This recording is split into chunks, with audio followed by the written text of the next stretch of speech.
Mense, goeiemôre, shalom, groete op hierdie pragtige Shabbatoggend. My naam is Frik Weideman en jy's ingeskakel by die Shabbat uitsending van Menorah Tabernakel. Weet jy mense, dis altyd vir my 'n groot voorreg om op Shabbat met jou te gesels en veral rondom die woord van Skepper lewende God. Nou wil ek vanoggend vir jou sê, op hierdie pragtige oggend, daar is 'n opgewondenheid in my binneste. En kom ek sê vir jou, wat is die rede vir my opgewondenheid? Ek het die pas afgelope week met 'n klompie mense gesels. En ek het net besef dat herlewing is besig om plaas te vind voor my oë. Die gesprekke wat ek het, dit wat ek sien, beleef en ervaar, ek sê so vir Abba dankie. Dankie vir sy woord wat mense se gedagtes begin vernuwe. Mense se harte begin verander. En mense, besef jy dat wanneer my gedagtes vernuwe word aangaande die woord en my hart word verander. So aan die woord, ek het 'n hartsomwenteling, ek het hartsoperasie, daar's die regte woord. En wanneer ek daai twee met mekaar kan link in lyn met die woord, dan kom ons ook in lyn met sy karakter. Ek sien transformasiekrag en ek besef net weer eens dat die woord het daardie krag in lyn met die werking van sy Ruach, die Heilige Gees. Want ons soos die woord lees, dan lees ons maar net die woord, maar wanneer die Gees deel word van hierdie woord, dan word hierdie woord lewendig. En wanneer hy lewendig word, man, ek en jy moet verander. En wanneer ons verander, dan kom ons in lyn met sy karakter en dan lewe ons tot eer van sy heilige naam. En wanneer ons daar kan kom en wanneer ons daar kan wees en besef maar, ek het die gawe van die ewige lewe deur sy onaspeurlike genade, deur sy liefde wat hy vir my en vir jou het. Mense, dan leef ons mos in 'n lewe van oorvloed en blydskap, vrede en geluk. En wanneer ons daarin wandel, dan besef ons eintlik wie is hy en dan besef ek ook wie is ek. En ek is nederig voor sy aangesig. En ek kom buig voor hom en ek erken dat hy is die bron van alle bestaan en ek eer hom daarvoor. So ek wil op hierdie pragtige Shabbatoggend vir jou sê, baie, baie welkom. En dat hierdie woord vandag ook jou lewe sal verander en transformeer. Soveel mense kom tot die waarheid. En wanneer tot die waarheid kom, dan hoor ek beleef dat die honger en die dors vir die woord en die inspraak van sy Ruach op elke mens se lewe. Man, kyk, dit is vir my fenomenaal. Nou wil ek gou vir jou sê, wanneer ek die woord bedien, is mense nie in my gedagtes nie. Ek bedien nie die woord om views te kry, om te kyk, hoeveel views het Frik, dis nie vir my belangrik nie, hoor vandag my hart. Ek doen dit, want daar's 'n roeping op my lewe, daar's 'n verantwoordelikheid wat ek moet doen. Ek dra die gewig om sy woord te verkondig. En dis hoekom mense, ek is nie hier om enigsins 'n mens te behaag van wie ook al nie. Daar is niemand op hierdie aarde wat 'n inspraak het in my lewe om vir my te sê, Frik, maar dit moet jy doen en so moet jy praat en dit moet jy sê en dis die modus operandi. Niemand nie. Ek is in niemand se sak nie. Ek is nie hier om enige iemand te vrees nie. Ek is hier om die woord van Skepper God te bedien, soos wat Vader het op my hart lê om dit met jou te deel. Ons is ook nie in die nou wil ek dit mooi stel, ons is nie in die koeibediening nie, ons lek nie mense se boude om Vader te dien nie, ons bring die woord, jy moet die besluit neem, en wanneer jy daai besluit neem, mense, bly by daai besluit, moenie verander nie. So ek het jare terug in my lewe het ek gesê, Abba, ek sê ja. Ek gaan nie vanweë mense se opinies en kompromie met hierdie wêreld en dinge wat met my gebeur, of dit goed en of dit sleg is en of dit druk veroorsaak en verwerping veroorsaak in my lewe, gaan ek nie my hele mens wees en die bediening enigstens aanpas by 'n wêreld of by 'n mens nie. Ek gaan dit doen waarvoor Vader my getaak het om te doen. So ek is nie hier om vir mense te vertel wat hulle noodwendig wil hoor nie. Ek is hier om te vertel wat jy moet hoor. Min mense hou van die waarheidsverpakking van die woord en dis goed met my, want die woord sê, min is op die pad en baie mense gaan die nou pad soek hartseer nie, om die woord sê, en hulle gaan dit nie kry nie. So vandag op hierdie Shabbat is ek so bly dat jy's ingeskakel. Dankie dat jy deel is van ons lewe. Dankie vir julle gebede. Dankie ook vir die saad wat mense insaai in ons lewens. Ek eer Abba daarvoor.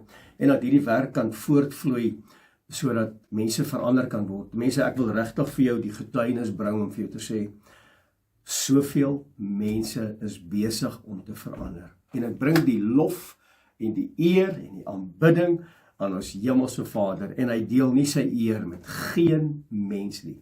En ek verklaar vandag, op kamera in die publiek, verklaar ek vandag, my afhanklikheid is by hom, die skepper God van die hemel en die aarde. Hy is die God van Abraham, Isak en Jakob. Aan hom kom toe die lof, die eer, die aanbidding, die prys, want hy alleen is dit waardig. Mense, op hierdie pragtige Shabbat gaan ek met jou praat oor 'n besondere boodskap. En dit is die Torah porsie 35. Sy naam is Nasu of Nasou, soos wat jy dit ook al wil uitspreek. En dit beteken opgelig, om te dra. Maar my tema in terme van hierdie boodskap wat Vader op my hart kom lê, is die verborgenheid van die Nasareer, of die geheim van die Nasareer. Wat is 'n Nasareer? Dis iemand wat afgesonderd is. Dis iemand wat in heiligmaking wil wandel.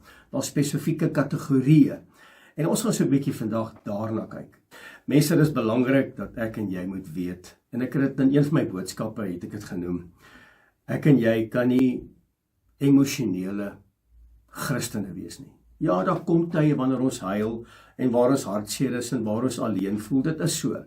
En baie keer is daai goed gebaseer op my verlede en jou verlede, maar dit is belangrik om vandag op te staan met identiteit, om opgelig te word met verantwoordelikheid, en dat ons sal wandel in bruidskap, dat ons sal wandel met identiteit. Dit is my belangrik, mense, dat ons in identiteit sal wandel. En hierdie boodskap vandag gaan onder andere ook oor wie ons is, in terme van ons posisie in hom. Kyk, buiten hom is ek en jy niks, maar in hom loop ons 'n bendestorm en spring ons oor 'n muur. So mense, die verborgenheid van die Nasareer is belangrik vandag in terme van die laaste dae op hierdie aarde, en dat ek en jy sal wandel om hom te behaag. En ons sien nie meer die waarheid nie. Ons sien letterlik die morele verval, ons sien die leuns, ons sien die kompromieë wat aangegaan word met hierdie wêreld, en met wêreldgodsdienst en tradisiegodsdienst, ons sien dit. Maar ek en jy neem vandag 'n besluit om te sê, Abba, ons wandel in u weë, ons wandel in u verordeninge, u gebooie, nie dat ons daardeur die gawe sal geniet van die ewige lewe nie.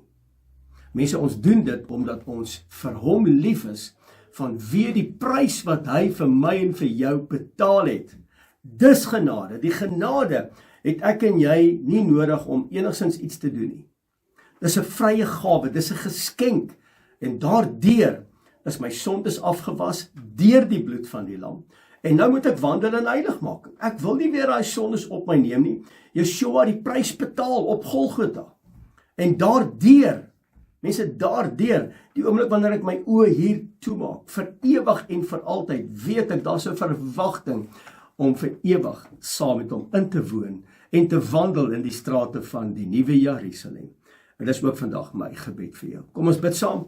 Ons vra Vader dat hy hierdie woord sal seën in ons harte, en dat ek en jy vandag hier, maar ook hier, sal verander, sodat dit in lyn kan kom met sy woord. En dis vandag my gebed vir jou. Abba, wat 'n voorreg om vanmôre op hierdie pragtige Shabbat die heilige naam te kan aanroep. Dankie vir hierdie afgesonderde dag. Dankie dat u dit reeds by die skepping ingestel het, en ons wat volgelinge is van u, ons sal wandel soos wat u gewandel het, en soos wat u ons geleer het. En dankie vir hierdie pragtige môre. Dankie dat u ons deur hierdie aand beskerm, bewaar het, teen die dood, die pes, die onheil en die siekte. En ons staan op hierdie dag voor u aangesig as u volk. En ons bely en verklaar, ons afhanklikheid is by u en by u alleen. Vader, ek bid in hierdie môre dat u woord sy snelle gang sal gaan, dat hierdie woord wat vandag sal uitgaan, dat hierdie woord nie ledig terug sal keer nie, maar dat hierdie woord gestuur sal word met die doel wat U wil bereik, om mense te laat terugkeer na U toe. Dat ons sal teshuvah.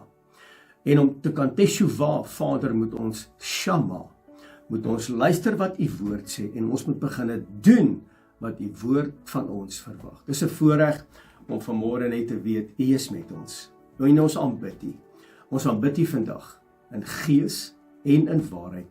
En dankie dat U ons Elohim is. Ons waardeer U, ons respekteer U, ons aanbid U, want U is die Heilige van Israel. Yeshua, dankie dat U dit vir ons moontlik gemaak het deur die volmaakte werk op Golgotha, sodat ons vandag kan weet, ons stap deur tot in die allerheiligste. Aan U kom toe die eer, die lof en die aanbidding van ons harte. En ons dankie daarvoor en ons bid dit in die naam Yeshua HaMashiach, ons verlosser en ons saligmaker. En my gees roep uit, halleluja, prys sy wonderlike naam. Mense, baie dankie. Ek hoop jy bid nog en ek hoop nog jy lees jou woord en dat die woord wat jy lees, dat jy dit sal beginne uitleef. Ek het dit gesê en ek gaan dit weer vanoggend vir jou sê en dit kom sommer net by my op. Jy sien, as ek iets herhaal, dan doen ek dit nie om dowe neete nie. Dis die gees van God wat nou vir my sê, Frik, nou moet jy dit sê, en dan moet ek luister. En as dit miskien vir jou vervelig is, dan is dit reg so. Maar dink so 'n bietjie wat jy op jou grafsteen wil hê. En dit wat jy daarop sit, miskien moet jy dit begin uitleef. Met ander woorde, as daar staan op jou grafsteen, liefde en geduld, onbeperk, dan moet jy dit begin uitleef.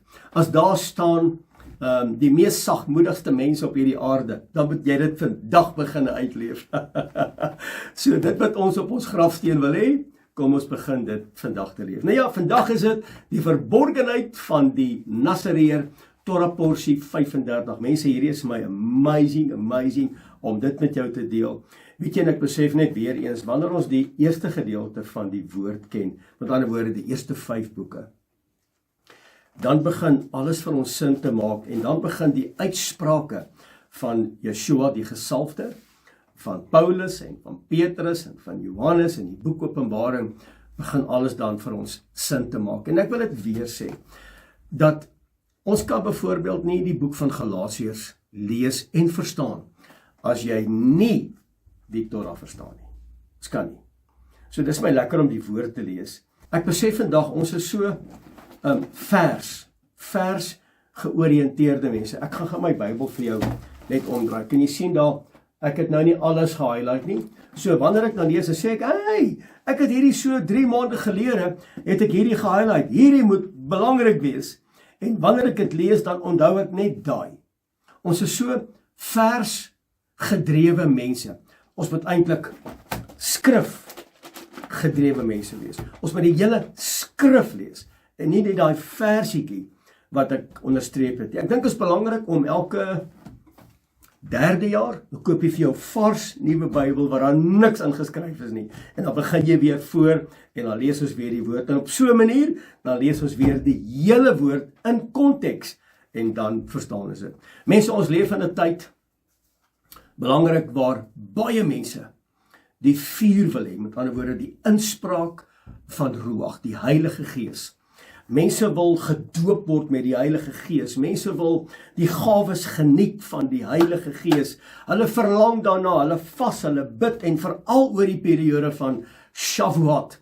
Dan het mense hierdie begeerte, en dis baie mense se gebed, om te sê, Vader, doop my met U Ruach, doop my met U Heilige Gees. En ek sien dit en ek hoor dit, maar daar is min mense wat, hulle wil die vuur hê, maar hulle wil nie wandel in heiligmaking. Met ander woorde, mense wil alles hê. Hulle wil die vuur hê, hulle wil die salwing hê, hulle wil die profetiese inspraak hê, hulle wil die kennis hê, die wysheid, hulle wil onderskeiding hê, hulle wil al hierdie goed hê.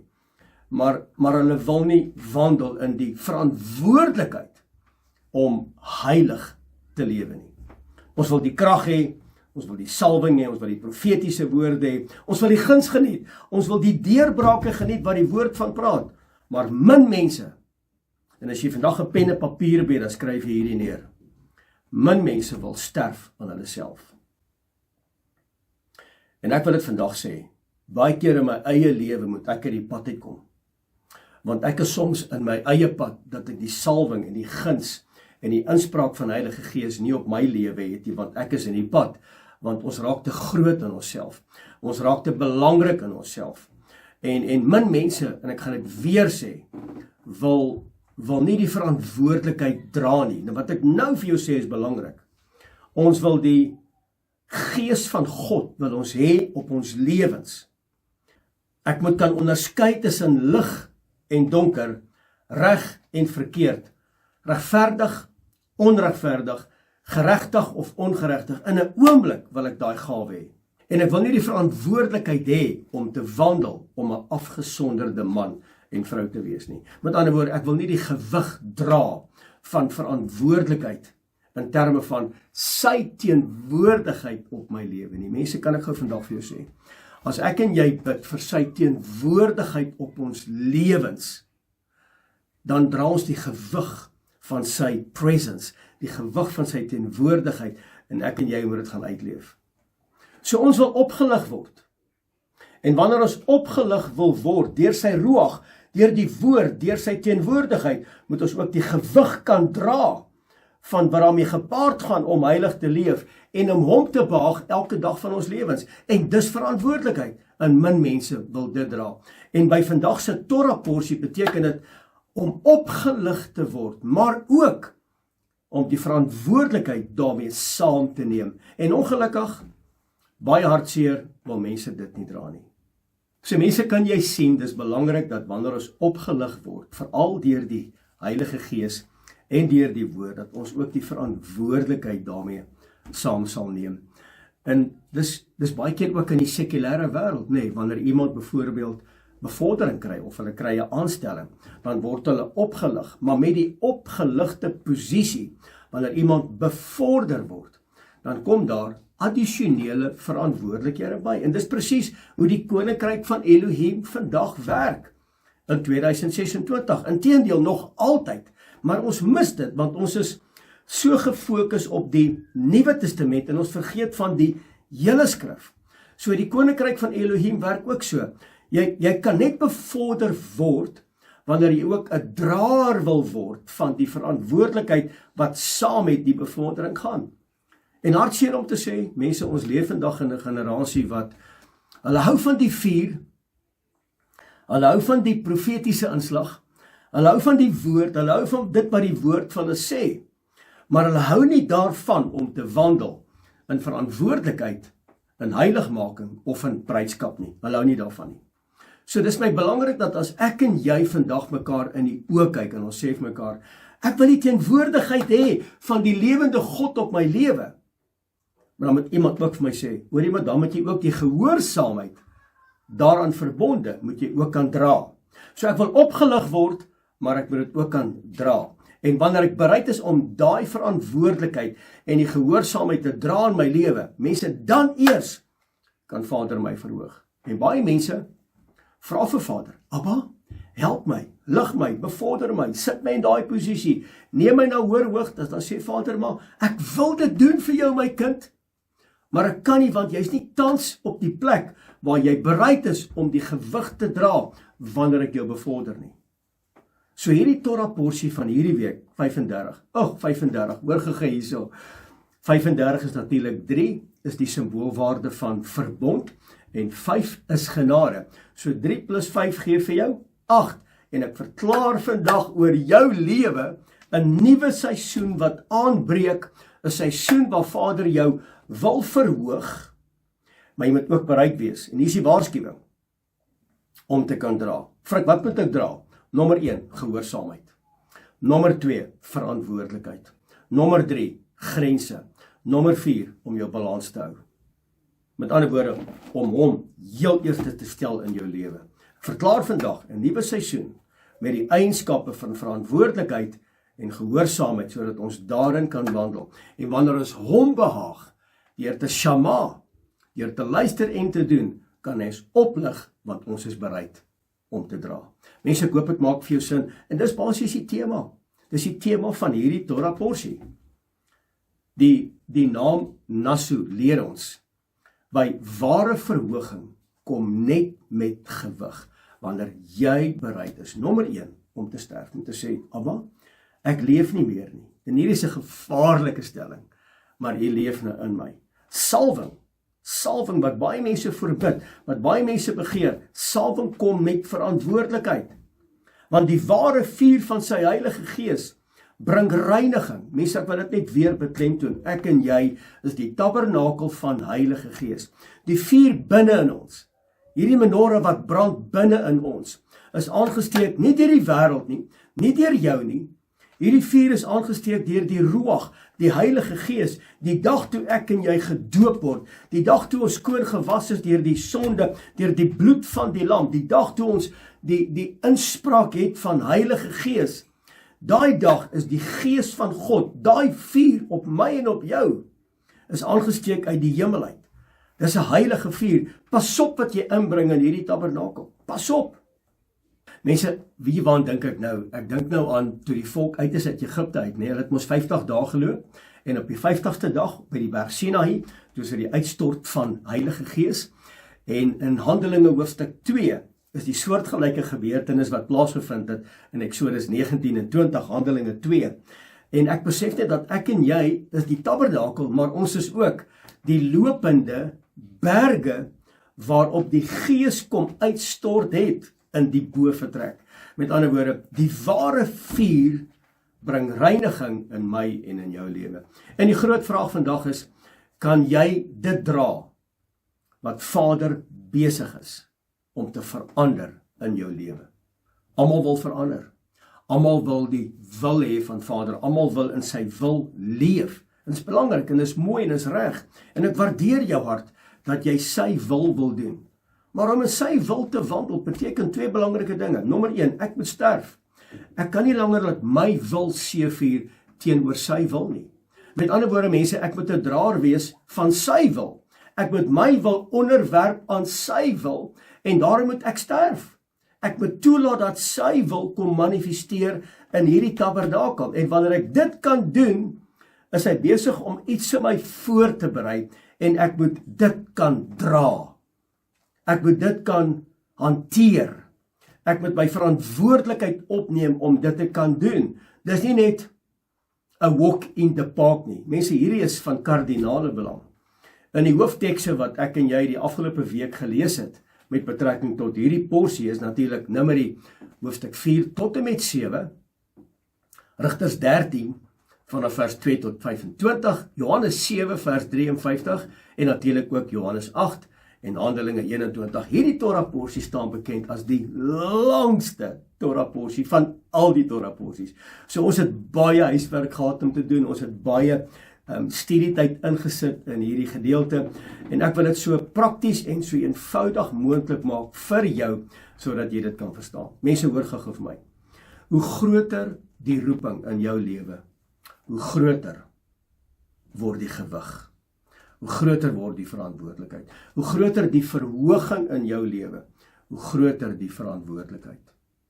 En hartseer om te sê, dat mense is besig om soekend te wees na ons hemelse Vader, en hulle kyk na my, en hulle kyk na jou. En daarom is dit vir my so belangrik, dat ek en jy sal optree, sodat sy heilige naam deur alles verheerlik word. Wat beteken die woordjie Nasu? N-A-S-S-O. Wat beteken dit? Nou, in Hebreëus word dit gespel deur 'n Nun, 'n Shin en 'n Alef. En die wortelbetekenis van hierdie woordjie Nasu is om op te lig, om te verhef, om te dra, hoor mooi, om weg te dra, om te verhoog en op te neem. Dit is eintlik fenomenaal as jy daaraan dink. Nou, jy kan 'n baie mooi prentjie skets rondom hierdie woorde. Ek word opgelig vanweë die inspraak van die Heilige Gees. En Vader verhef sy aangesig oor my en oor jou, sodat ons draers kan wees van sy koninkryksorde, want die sonde, die ongeregtigheid is weggedra uit ons lewens uit, dit wat my en jou beperk en verhinder het, dit word weggedra en nou word ons verhoog en ons word opgeneem en aanvaar deur hom. Romeine hoofstuk 12 vers 1 en nou is ons 'n welgevalle, heilige en aanneemlike offer voor sy aangesig. En dis die betekenis van nasu, dis mooi nee. Man, ek het geweet jy gaan dit geniet. En hierdie woord word gebruik, die oplig van 'n hoof, my hoof, met ander woorde, waar ek heeltyd depressief en ek is kwaad en ek is strydlustig en ek kyk nie die wêreld in die oë nie en ek kyk heeltyd af na my omstandighede toe, kom hierdie gedeelte na so en hy sê, tel jou kop op, kyk hierdie wêreld in die oë. Jy's myne, ek het jou by die naam geroep, voordat jy in die moederskoot was. Weet jy nie, dat jy's 'n koninklike priesterdom, jy's 'n eiendom vir my, jy's 'n volk toegereken vir my, jy's afgesonderd, jy wandel in heiligmaking, ek het jou naam geskryf in die handpalms van die lewende God, ek het vir jou gesterwe, ek het die prys vir jou betaal, kom op, ruk jouself reg, tel jou kop op en weet, jy behoort aan my, want onthou net, as jy die tabernakel is, die tempel is, 1 Korintiërs hoofstuk 6 vers 19, weet jy nie, dat jy is die tempel van die Heilige Gees nie, dit beteken, jy is die draer van heilige voorwerpe, jy is die draer van sy gees, jy is die draer van sy wil, jy is die draer van sy verbond, jy is die draer van sy heilige berg, jy is die draer van sy vuur, jy is die draer van sy woord, dis heilige voorwerpe, jy hoef nie langer die skuld te dra nie, jy is die wegdra van jou sonde wat jou beperk en verhinder het in jou lewe. So mense, die betekenis van hierdie Torah porsie, nasu, is natuurlik die nun, die shin en die alef, en ek het nou verduidelik die betekenis daarvan in my en ook so in jou lewe, want ek en jy leef nou in hierdie seisoen. Dit beteken, jy is die draer van heilige voorwerpe. Amper soos die leviete wat die menorah gedra het en die verbondsark en daai tipe van dinge. Om 'n leviete gewees het, beteken, jy was verhoog om diens te doen in die tempel, maar jy is ook die draer van die verbondsark op jou skouers, met ander woorde die draer van verantwoordelikheid. So mense, die betekenis van nasu in die Hebreëse spelling is natuurlik 'n nun, 'n shin en 'n alef, en ek het dit nou sopas met jou behandel. Maar kom ons kyk 'n bietjie na die woordjie nun, sy numeriese waarde van 50, en dis die Hebreëse letteropenbaring ten opsigte van hierdie week se porsie wat ek glo 'n enorme inspraak in my en ook so in jou lewe gaan hê. Dit gaan gepaard met, die nun 50 gaan gepaard met saad. Wat is die saad? Dis die onverganklike saad van sy woord wat in my lewe gedeponeer moet word. Die nun beteken ook voortsetting, dat hierdie saad wat ek lees op 'n voortdurende basis, dat hierdie saad my lewe sal verander, en dat ek deur die woord, deur hierdie saad, die opstandingskrag, dieselfde krag van die Heilige Gees, wat Yeshua kom opwek het uit die dood, dat hy selfde krag in my lewe aanwesig sal wees. Kan jy sien hoe belangrik is hierdie woordjie, die nun, wat sy numeriese waarde 50 is, dit beteken opstanding, en dit verwys na die voortgaande lewe, nie net vir my nie, maar ook vir my toekomstige generasies. Met ander woorde, as ek nou saad kan plant in my generasie, onthou net, ons is in die dekade van die py, die mondpy, en ons is in die jaar van die waf, die mens. So ek is getaak, jy's getaak, om nou saad te saai, sodat ons generasies kan verander, en dis 'n voortgaande en 'n voortsetting van onverganklike saad wat gesaai moet word. Mense, kan jy sien hoe belangrik is dat spraak ons generasies verander, want dood en lewe lê in die mag van die tong, en wie dit gebruik, sal die vrug daarvan eet. Die volgende woordjie is die shin. Dis alles deel van die spelling van nasu.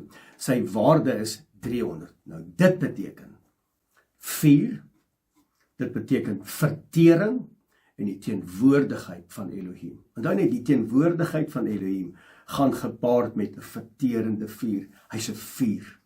Hy's heilig. Hy is soewerein. Moses kan daarvan getuig met die brandende doringbos. Moses kan verder, hy en Aaron kan daarvan getuig, toe hulle wou diens doen met die instelling van die tabernakel, toe kon hulle nie, want die vuur het die hemel uit neergedaal en daar was vuur teenwoordig gewees. So die sin dui aan op vuur en vertering. En my gebed vandag vir jou is, dat die negatiewe saad, wat jy al in jou lewe gesaai het, dat het vandag uitgebrand sal word, met die vuur van Jahwe die Almagtige. Dieselfde vuur wat die Baal-profete in tydperk van Elia geopenbaar het en tentoongestel het, daai selfde vuur wat neergedaal het uit die hemel en daai hele offer, daai hele altaar kom oplek het met 'n verterende vuur, dat daai verterende vuur vandag in jou lewe, die ongoddelike altare, die afgode, die drekgode, die verslawing, dit wat daarmee gepaard gaan kom, uitbrand vandag in die naam van Yeshua Messia die gesalfde.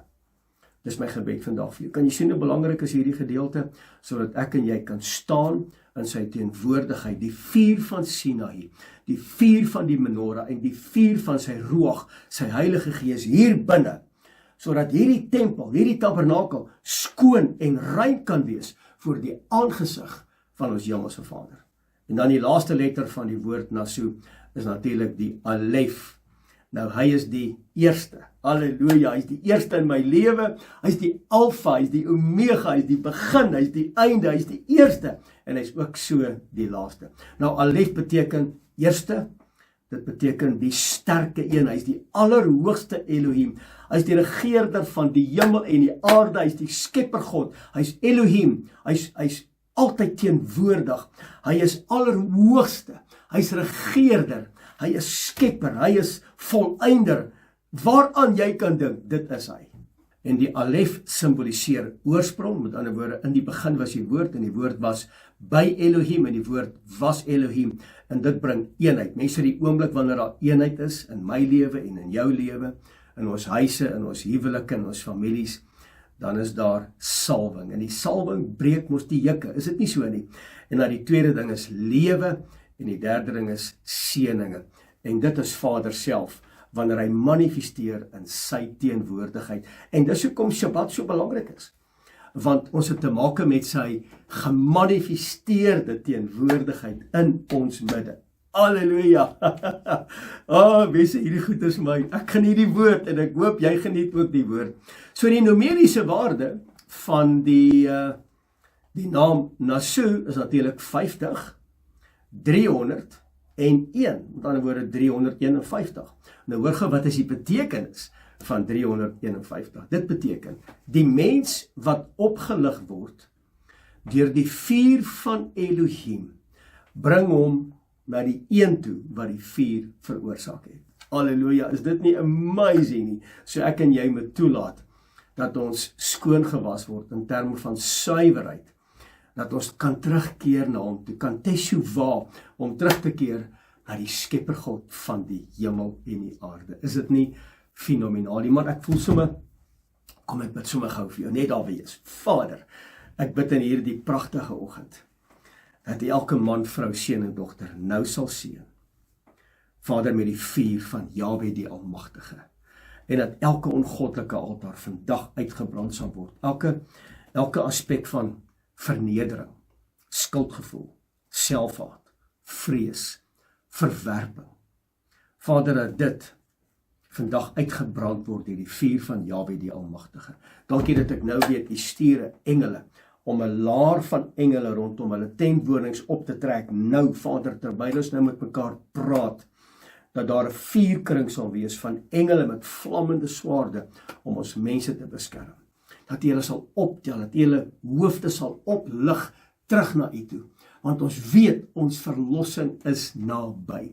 Word verheerlik op hierdie Shabbat, en dankie dat ek vandag weet, daar kom gesondheid, daar kom oorwinning, daar kom blydskap, daar kom vreugde, daar kom vrede in elkeen se gemoed. En Abba, wanneer ek hierdie woord nou verder bedien, bid ek nou, dat die salwende krag van U Ruach, elke juk sal breek op mense se lewens.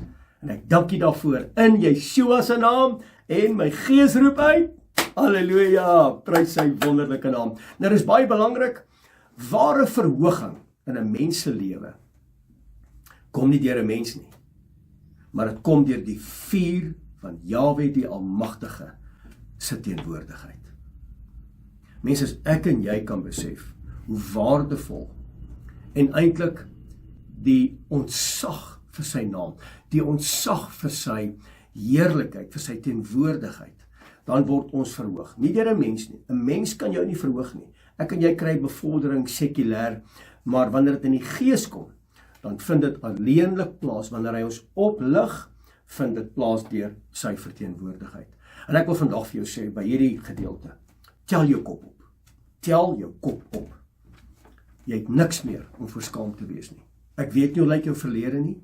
Ek weet nie wat jy gedoen het nie. Ek weet nie waar jy staan nie. Ek weet nie waarmee jy tans besig is nie. Maar ek wil vandag vir jou sê, met hierdie gedeelte, dat die vuur van Jahwe die Almagtige het kom uitbrand, dit wat skeiding gebring het tussen jou en hom. So nou wil ek vir jou sê, tel op jou kop. Tel op jou kop. Numeri 4 vers 2. Neem die volle getal van die seuns van Kehat op. Neem die volle getal van die seuns van Kehat op. Onder die seuns van Levi uit, volgens hulle geslagte en volgens hulle families. Nou wanneer jy hierdie versgedeelte lees in Numeri 4 vers 2, dan gaan jy wonder, nou maar wat op aarde beteken dit? Wat is die messiaanse vervulling? Wat is die Hebreëse betekenis van dit? Nou die Hebreëse betekenis is die volgende. Nasu et Rosh. Dis die betekenis wat ek nou so pas vir jou gelees het. Aan woorde, van die seuns op en uit. Letterlik beteken dit, lig jou hoof op. Want Vader, ons hemelse Vader, die Heilige van Israel, hy tel nie net mense nie, hy identifiseer mense. En my gebed vandag vir jou is dat hy jou sal identifiseer in jou huidige situasie waar jy nou is. En waar hy jou nou identifiseer, hy tel nie mense nie, hy identifiseer mense. Hy kyk na jou hart. Hy kyk waaraan dink jy? Hy kyk wie is jy? Hy kyk of jy dubbelhartig is. Hy kyk of jy 'n honger en 'n dors het. Nie na vleis en brood nie, maar na sy woord, na sy teenwoordigheid, na sy roeg in jou lewe. En wanneer hy dit sien, tel hy jou op. Dan verhoog hy jou. Want in Egipte was ons slawe gewees. Weet jy hoeveel mense leef vandag nog in Egipte onder slawerny van verslawing, van skinder, van kwaad, van selfveroordeling, van ek is nie goed genoeg nie, verwerping, skuldgevoel, vrees, so kan ek aangaan. As ons daar leef, mense, dan leef ons eintlik sonder identiteit. Dis hoekom die volk vir 430 jaar het hulle geleef sonder identiteit. Hulle het nie geweet wie hulle is nie. Hulle het gemaak en doen wat die wêreld dikteer, met ander woorde, Egipte is die verwysing na die wêreld, en hulle toegelaat dat Farao 'n greep op hulle hart het. En Farao is die skaduwee of die simboliek van die Antichrist. In Egipte was hulle slawe. Baie mense is vandag slawe vanweë verslawings in hulle lewens. En dit kan 'n verskeidenheid van aspekte wees. Dit kan verslawing wees om te skinder en kwaad te praat, om van ander mense 'n monster te maak, verslawing om groepies te maak, om jouself te laat geld. Dit is ook verslawing. Dat jy nie identiteit nie, jy's eintlik sonder stem. En daarom het jy vandag toelaat dat die Gees van God jou oplig om te weet wie is hy en wie voor ek in lyn moet kom met my lewe en in my tabernakel. En dis die boodskap van Nasu. Tel jou kop op. Word opgelig. En wanneer jy opgelig word, dra ook die verantwoordelikheid wat daarmee saamgaan. Halleluja. In die woestyn, op pad na die berg van Sinaï, in die woestyn 50 dae, tel Vader hulle koppe op. Hulle kyk op, want hulle weet, ek gaan ontvang die wolkkolom, die vuurkolom, die manna uit die hemel, die vleis uit die hemel, water uit die rots, bitter water het soet geword. By Refidim het die water uit die rots gevloei. Ek het vrede gevind by die palmboom, ek het vrede gevind Ag, sommer net in sy teenwoordigheid. Maar in die woestyn kom Vader, hy sê, hey, tel op julle koppe en weet dat ek is julle Elohim. Eksodus 19, ek het julle na my toe gebring op arensvlerke, sodat julle by my kan wees. 1 Petrus 2 vers 9, julle is my koninklike priesterdom. Julle is koninkrykspriesters, gaan wandel in my orde, gaan wandel in my standaard, gaan wandel in my dissipline. Tel jou kop op en weet, ek is jou Elohim. Halleluja! Dit beteken, verlossing gaan nie net oor om uit Egipte uit te kom nie. Verlossing is om te weet wie ek is. Dit gaan oor die herstel van my identiteit. Dis waaroor dit gaan. En Yeshua het dit kom doen. In die Nuwe Testament, in die evangelies, het hy dit kom doen vir my en vir jou en vir soveel ander. Ek bedoel die vrou wat in bloedvloeiing gelei het. Sy het neergebuig en sy soem gevat. En sy het onmiddellik gesond geword. Saggeus, hy het homself vooruit gehardloop van wie sy groot en hy het in 'n boom geklim. Hy het die moeite gedoen om in 'n boom te klim. Hoor mooi, opgelig, verneder om raak gesien te word. Petrus, wat hom verloon het, wat opgelig was, maar Petrus het ook die verantwoordelikheid gedra om die span te lei. Hy het die verantwoordelikheid gedra om 3000 mense te doop. Hy het hulle in Jerusalem gedoop. Ek wonder waar het hy hulle gedoop, want die Jordaan was baie ver gewees van Jerusalem. Ek wonder waar het hy hulle gedoop. Ek dink hy het hulle gedoop in die reinigingsbaddens wat daar in Jerusalem was, veral by die tempel. Onthou julle van Maria Magdalena, wat deur demone getreiter was. Yeshua het gekom en hy het haar opgelig. Die vrou wat gevang was met egbreek, toe bring die priesterhoofde haar voor Yeshua en hy sê, wat maak ons met hierdie vrou? Sy het afgekyk, sy was nederig gewees en hy het van gesê, tel op jou kop.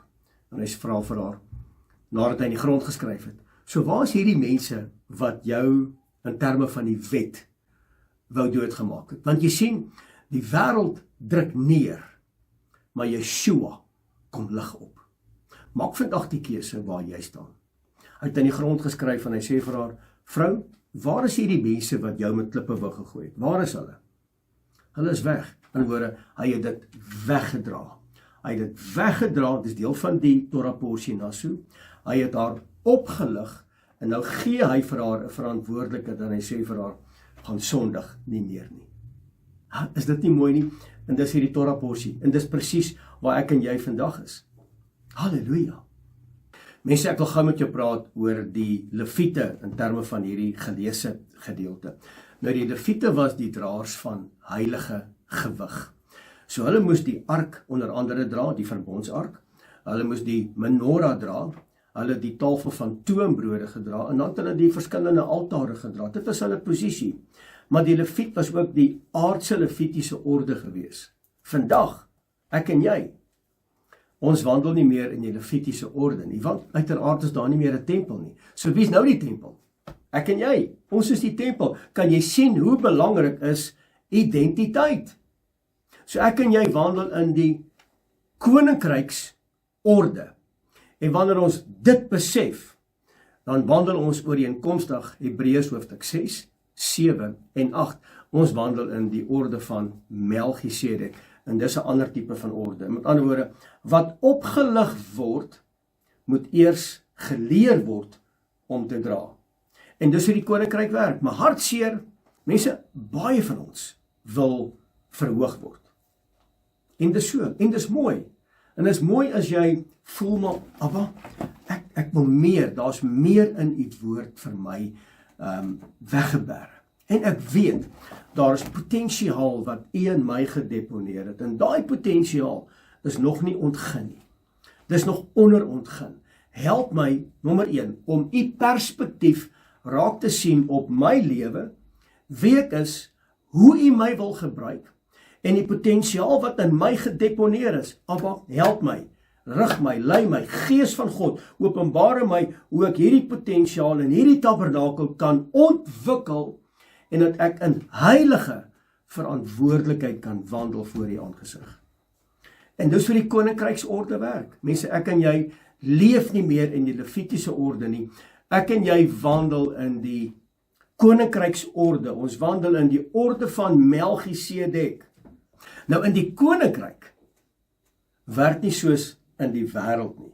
In die koninkryk, dis hoekom dit belangrik is om in die koninkryksorde te wandel. Mense, stop gou vir 'n oomblik. Hoor gou wat sê die woord in Matteus hoofstuk 24 vers 14. Hy sê wanneer die evangelie van die koninkryk van die hemele verkondig word oor die hele wêreld, met ander woorde oor al die nasies, dan sal die einde kom. Wat is daai evangelie van die koninkryk van die hemele? Wat is daai evangelie?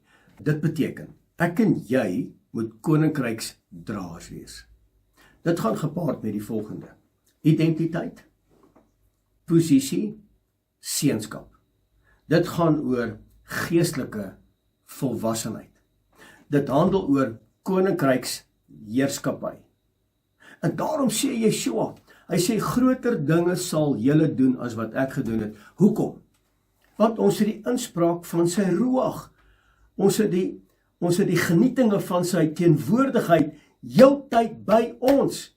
Josua 1 vers 9, ek is met jou, oral waar jy gaan. Ek sal jou nooit begewe en ek sal jou nooit verlaat nie. Inteendeel, ek sal jou nooit teleurstel nie. Die wêreld werk anderster. Maar die koninkryk sê, dra eers, dan verhoog. Dra die gewig van die koninkryksorde. As ek sien jy dra dit, en ek sien jy hanteer dit met wysheid, met insig, met raad, met krag en met sterkte, dan verhoog ek jou. Lees gesaam met my in die boek van Johannes, hoofstuk 15, vers 16. Die woord kom en hy sê, Yeshua is in die woord en hy sê, julle het my nie uitgekies nie. Met ander woorde, ek was daar van die begin af. Ek het na julle toe gekom. Ek het gekom om vir julle die prys te betaal, want ek het julle so lief. En terloops, ek wil ook by julle bly. Dis eintlik wat hy kom sê. Hy sê maar, ek het julle uitgekies. Ek het na julle toe gekom. Ek het jou lief. Toe ek daai folterpaal op my skouer opneem, en ek stap die Via Dolorosa na die plek van Golgotha, na Skerelhoof, en ek weet dit gaan die einde van my vleeslike lewe wees, het ek jou in my gedagtes gehad. En ek was bereid gewees om jou te dra, en ek het dit op my skouers gesit, en Johannes kom en hy sê, daar is die lam van Elohim, wat die sondes van hierdie wêreld op sy skouers gaan neem. Julle het my nie uitgekies nie, ek is daar vir julle, maar ek het julle uitgekies, sodat julle kan weet, ek is hier om jou op te tel. Tel jou kop op. Jy het nie nodig om skaam te wees nie. Jy het nie langer nodig om te wandel met 'n skuldgevoel nie. Tel jou kop op. Ek is besig om jou te verhoog, maar ek wil jou ook leer om die gewig te dra nadat ek jou opgelig het. Ek het jou uitverkies. Ek het na jou toe gekom, sodat jy kan weet wie ek is in jou lewe. Kom, abide in me and I will abide in you. Met ander woorde, roeping is nie populariteit nie. Roeping dra gewig. Ek wens ek kan 'n pastoor word en ek wil dit wees. Jy moet ook die gewig waarmee saamkom, moet jy kan dra. Dit beteken, jy moet so wandel in heiligmaking, nie in die publiek nie. Ons is nie hier vir populariteit nie. Ons is nie hier om een beeld uit te saai in 'n wêreld waar die wêreld dink, hierdie ou is so heilig. Maar die plek waar niemand hom sien nie, is daar 'n ander persoon. Mense, ek kan dit in my lewe nooit wees nie. Hoe jy my vandag sien, dis wie ek is. Of ek nou in die publiek is, en of ek nou hier is, en of ek op kamera is, mense, ek bly dieselfde mens. Daar's 'n gewig. As jy vandag besluit, maar ek het nodig om in die koninkryksorde te wandel, waar Vader my kom oplig, is ek ook bereid om die gewig te dra waarmee saamgaan.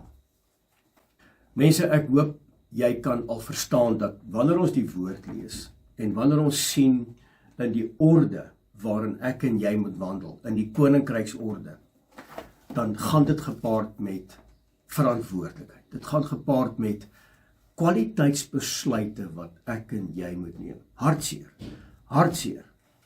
Min mense wil daarin wandel. Almal wil maar net aangaan so kan ek dit maar blaatant en platvloers vir jou sê. Almal wil maar net so how do you do? En dit bring my by 'n belangrike faset vandag, en dit is 'n Nasareër. Onthou jy wat die volk vir Yeshua gesê het, of die Fariseërs en die Sadduseërs, hy's 'n Nasareër. Hy's 'n Nasareër. So hy was afkomstig van Nasaret, maar hy was 'n Nasareër. Maar wat beteken dit in die wese in terme van koninkrykstaal? 'n Nasareër is soos wat Samson was, wat gesien was as 'n tipe van 'n verlosser, 'n bevryder. Wat het Samson gedoen? Hy het die volk verlos van die Filistyne.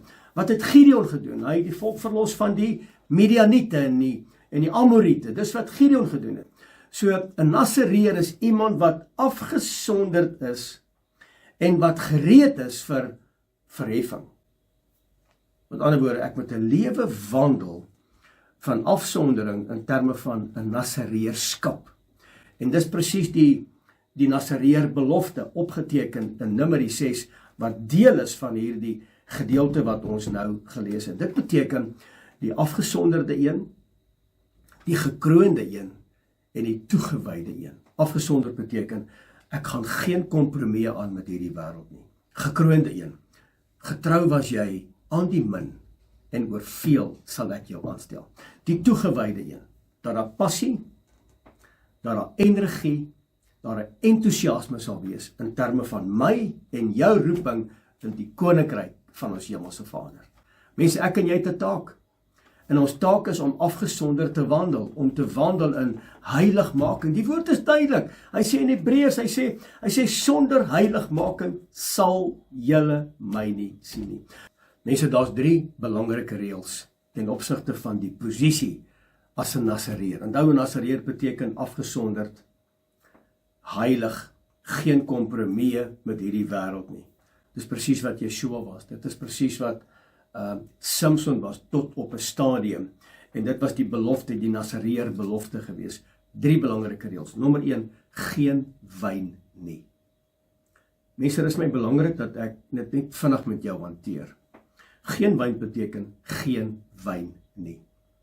Voortdurende helderheid van verstand. Want wat doen wyn? Wyn kan jou oordeel benadeel. Selfbeheersing. Die oomblik as ek wyn drink, verloor ek selfbeheersing. Dan word ek deur die vlees beheer en nie deur die gees beheer nie. Dit help nie ek regverdig my verkeerde dade nie. Die woord is baie duidelik in Efesiërs hoofstuk 5 vers 17. Hy sê moenie dronk word van wyn nie, want daarin lê losbandigheid. Habakuk 2 vers 15. Wee die man wat vir 'n ander een drank gee. Mense, as ek byvoorbeeld op Shabbat, en ek doen dit nie hoor, maar as ek byvoorbeeld op Shabbat kom en sê ek drink 'n ou biertjie of 'n ou wynkie, en jy kom by my en ek praat met jou en my asem ruik na alkohol, wat dink jy, hoe sterk is my getuienis? Swak. So 'n Nasareër, geen wyn, dit beteken voortdurende helderheid, voortdurende selfbeheersing. Nommer 2, geen kontak met die dood. Geen kontak. Ja, vriend, ek het nog nooit in 'n dooie mens, ek praat nie van dit nie. Ek praat van geen kontak met die dood nie. Wat veroorsaak dood? Sonde. Wat is sonde? Wetteloosheid. So geen kontak met die dood beteken die spreek van reinheid, lewe, skeiding van besoedeling, geen kontaminasie van die vleeslike denke en die begeertes in my lewe nie, want onthou, ek en jy is die tabernakel van die Heilige Gees. Ons kan nie toelaat om kompromieë aan te gaan met hierdie wêreld nie, want dit spreek van dood. Nommer 3, geen skeermes. Onthou jy vir Samson, geen skeermes. Ek gaan nou oor Samson praat.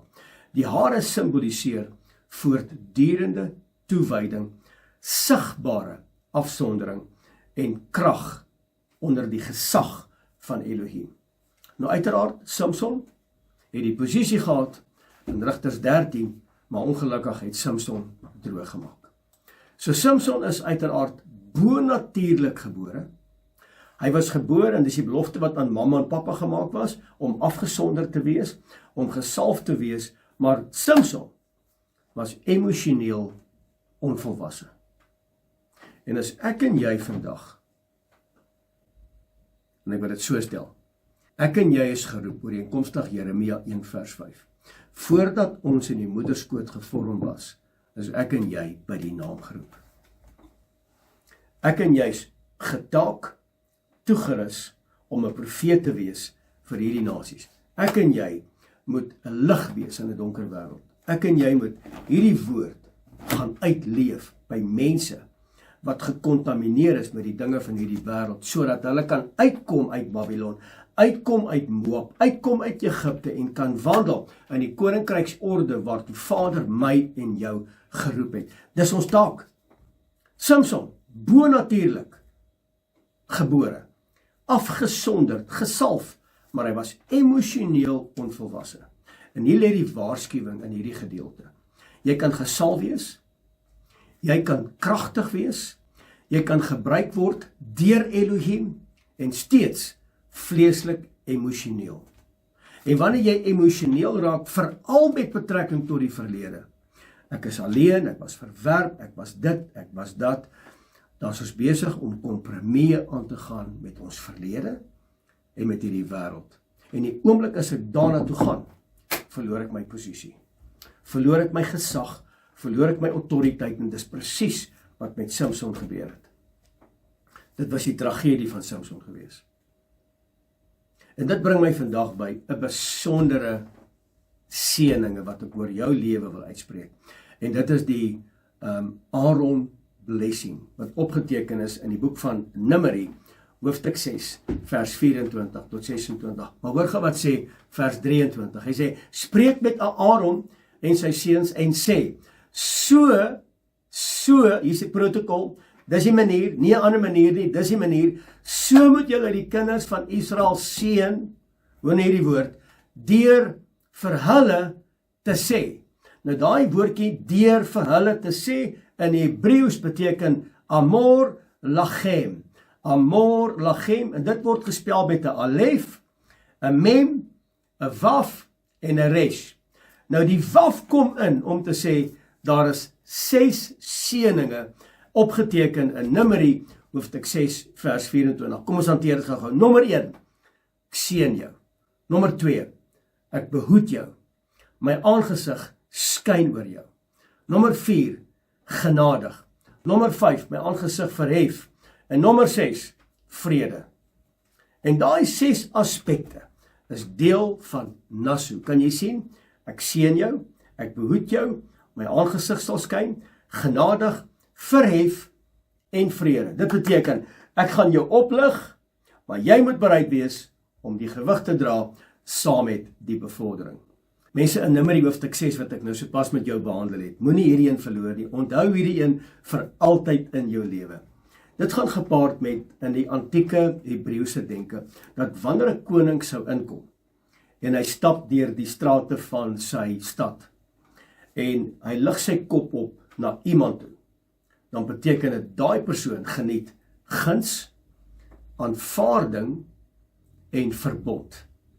So wanneer ons hemelse Vader, in hierdie prachtige gedeelte van Amor Lachem, wanneer hy vir ons hierdie 6 woorde uitspreek, en hy sê, gaan sê dit vir my volk, dan beteken dit, ek en jy geniet guns, ons geniet aanvaarding, en ons wandel in verbond, en dis presies hoe hy ons oplig, so nou vandag op hierdie Shabbat, tel jou kop op, en word verlig, maar dra ook die gewig van sy verantwoordelikheid. En deur Yeshua word die aangesig van Vader, Jahwe die Almagtige, weer na die mens opgelig. Waar hy hartseer was, het Yeshua die prys kom betaal. 2 Korintiërs 4 vers 6. Die lig van die kennis van die heerlikheid van Elohim is in die aangesig van Yeshua, Messia, die gesalfde. En soos wat hy die vrou genees het aan bloedvloeiing, vir Zacchaeus, Maria Magdalena, soos wat hy die kop opgetel het van die vrou wat egbreek gepleeg het, in terme van hierdie geleesde gedeelte, so kom hy na my en jou vandag, en hy tel ons kop op, en hy sê, my aangesig sal oor jou skyn, ek sal jou guns gee, ek gee vir jou aanvaarding, ek het die prys vir jou betaal, my verbond is kom bevestig in jou, deur my bloed het jy die gawe van die ewige lewe, dis jou posisie, kom aan, ek wil jou verhoog, kom wandel in my weë, kom wandel in my verordeninge, kom wandel in dit wat vir my belangrik is, en kom luister na my stem, halleluja, En in die boek van Johannes hoofstuk 8, die vrou wat opgelig was, die vrou wat gevang was in terme van egbreek, kom sy voor Yeshua, en ek het dit net nou behandel, sy kom buig neer, en hy kom verander, en hy kyk haar in die oë, en sy gesig is na haar toe, met ander woorde, hy verhef sy gesig na haar toe, en hy oordeel haar nie, waar die wêreld en die wet, en die mense, haar wou kom oordeel, en kom neerdruk, kom Yeshua, en hy buig af, en hy skryf in die grond, en hy sê vir haar, lig op jou kop, ek dra jou skaamte, ek dra jou veroordeling, ek kom dra jou skuld. Jy gaan dit nie nou verstaan nie, maar 'n bietjie later, wanneer ek hang aan 'n folterpaal, gaan ek aan jou dink, en ek het die prys vir jou betaal. Jy het nie nodig om met dit te wandel nie, ek het die prys vir jou kom betaal. En in Jesaja 53 vers 4 kom hy sê, waarlik, hy het ons krankhede op hom geneem, prys sy wonderlike naam. En mense, wanneer ek en jy dit vandag kan besef, ons het daai gawe, hy het ons krankhede op hom geneem. Jy het geen rede om af te kyk, om skaam te wees nie. Jy kyk op en jy weet, sy aangesig is oor jou verhef. En nasu beteken, ek dra dit vir jou. Ek gaan dit vir jou wegdra. Dit wat jou beperk, dit wat jou verhinder, dit wat jou skaam maak, dit wat jou vernederd laat voor ander mense, sal ek van jou af wegdra. Tel jou kop op. Jy's geroep om 'n verteenwoordiger te wees van my koninkryk op hierdie aarde. Handelinge 21, deel van hierdie geleese gedeelte. Paulus dra die gewig van sy roeping. Paulus word aangestel, hy word geroep op die pad van Damaskus, en Yeshua sê vir hom, Paulus, waarom vervolg jy my? En hy vat hom weg vir 3 jaar in die Arabiese woestyn, en hy rus hom toe met die woord, soos wat dit eintlik moet wees. En hy kom terug, en Paulus word geroep om die evangelie te gaan verkondig, en hy skryf 2/3 van die Nuwe Testament. En daar is gewig in roeping. Mense, die dag toe ons besluit by Menorah Tabernakel, ons gaan die waarheid verkondig. Ons gaan mense help om uit Babylon uit te kom. My volk kom onder haar uit, het ons geweet, dat ons roeping gaan gewig dra. Hoor wat gebeur met Paulus. Paulus kom Jerusalem binne. Hy word vals beskuldig. Hy word gehaat. Hy word aangeval. Hy word met klippe gegooi. Hy word in die tronk gesit. Hy het skipbreek. Hy het honger. Hy het nie plek om te slaap nie. Hy het nie plek om sy hoof neer te lê nie. Dis die gewig van die roeping.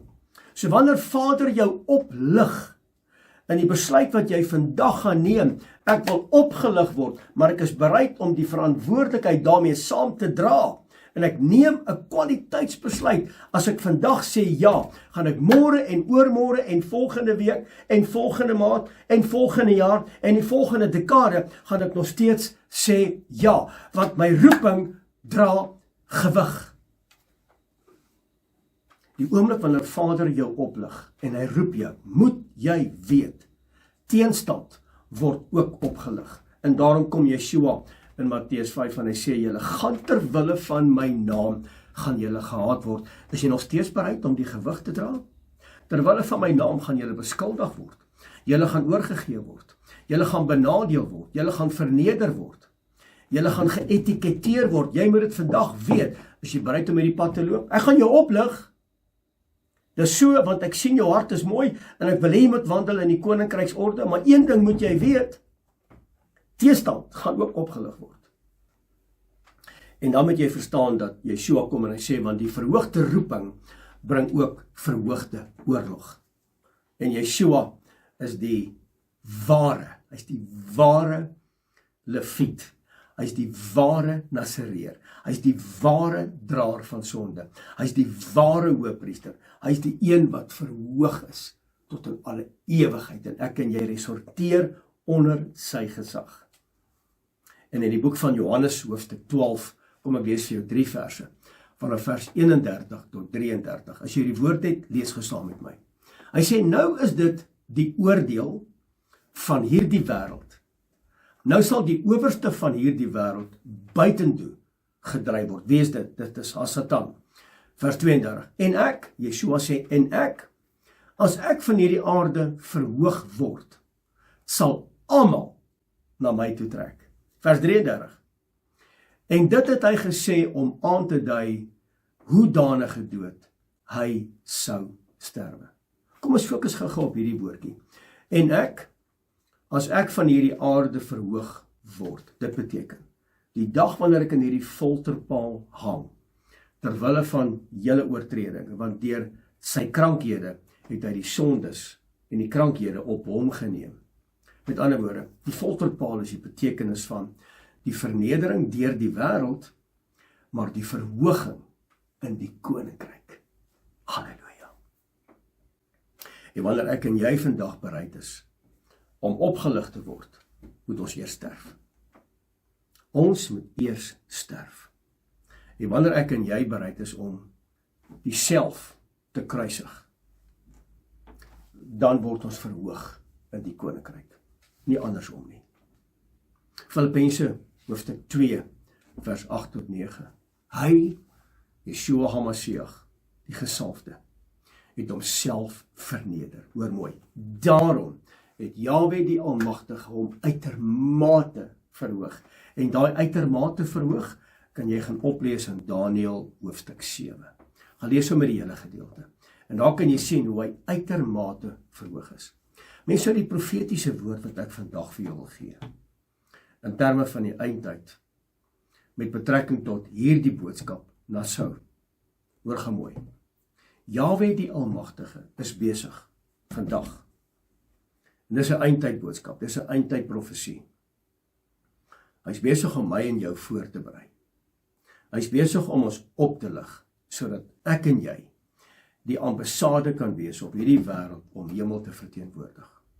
Sodat ek en jy mense kan kom intrek na hom toe, hom wat gehang het aan 'n folterpaal, dat ons die waarheid gaan verkondig, die ware evangelie van die koninkryksorde, om mense te help, om hulle identiteit te verstaan, as 'n koninklike priesterdom, 'n eiendom, 'n volk vir hom, afgesonderd, 'n man en 'n vrou wat streef na heiligmaking, om bruid te wees, om die bruidegom te verwag, en wanneer die Messias kom, dat ons in gereedheid sal kom met olie in ons lampe, waar die vuur nog sal brand, en dat ek en jy draers sal wees van sy teenwoordigheid in 'n donker wêreld.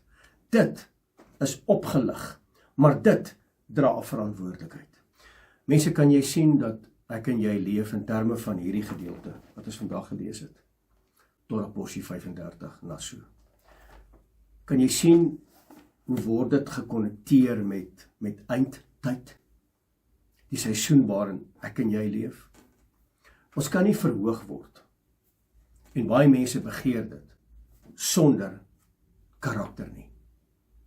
As ons dit doen sonder karakter, veroorsaak ons chaos, veroorsaak ons probleme, veroorsaak ons dat mense gaan val. Ek en jy kan dit nie bekostig nie.